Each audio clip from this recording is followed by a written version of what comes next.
خب مامور ماکاروف بالاخره رسیدیم. باید بریم یکی از این خونه‌ای که داخل این شهر هست و خرابش کنیم. حالا بهت میگم با رئیس فقط بریم زودتر انجامش بدیم که دیرمون میشه. درسته قربان. میدونم تو رو به توضیح میدم این خونه چه پشت پرده تاریکی داشته و صاحب خونه چه آدم بدی بوده. صاحب این خونه یکی از مافیای بزرگ بوده که الان ما بازداشتش کردیم که چیز خاصی نبود در مقابل نیروی سوات ما. بالا این ورده خونه یکی از نوچهاش اینجا حالا زندگی میکنه. حواست باشه که مشکل چاقاش قربان. استه برو.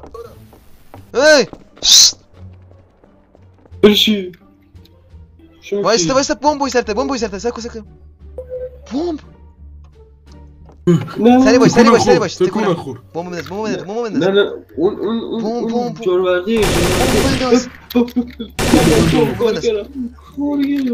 اولاد خراب میکنم. مامور ماکاروف ببین بمب چیزه مشکل نداره. من کارگرم. کارگری ها چسبیده بچسب دیوار. بدو آخه این درست خدایی این هستیم. این دیواره بمب خاموشه چیزش نیست قربان. خب بمبو اوکی تکون نخوره اینجا.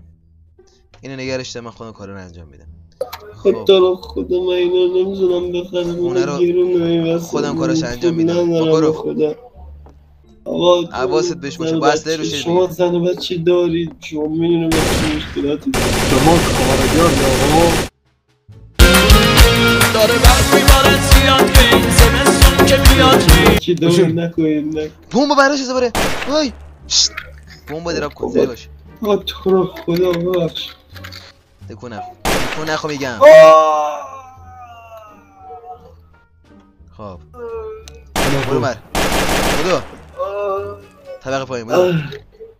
مامور ماکاروف برو بالا رو کاملا کلیر کن. بیا پایین برو داخل. لال بمیر میگم.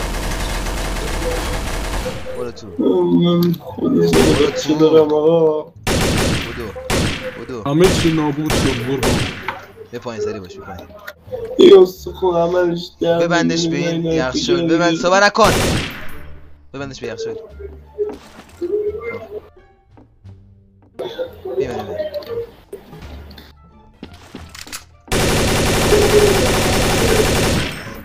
بزن.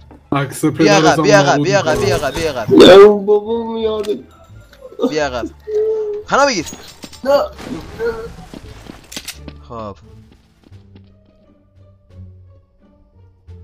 گوشش گناه کن قشنگ کر شده. خب الان صدا ما رو نمیشنوه. الان هر کاری میخوایم باش میتونی انجام بدیم. دهنش بگیر.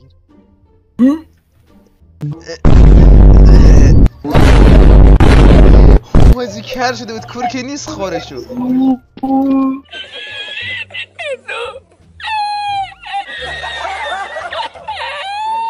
فرار کن. البته نه پلیس نه فرار کنیم اینجا.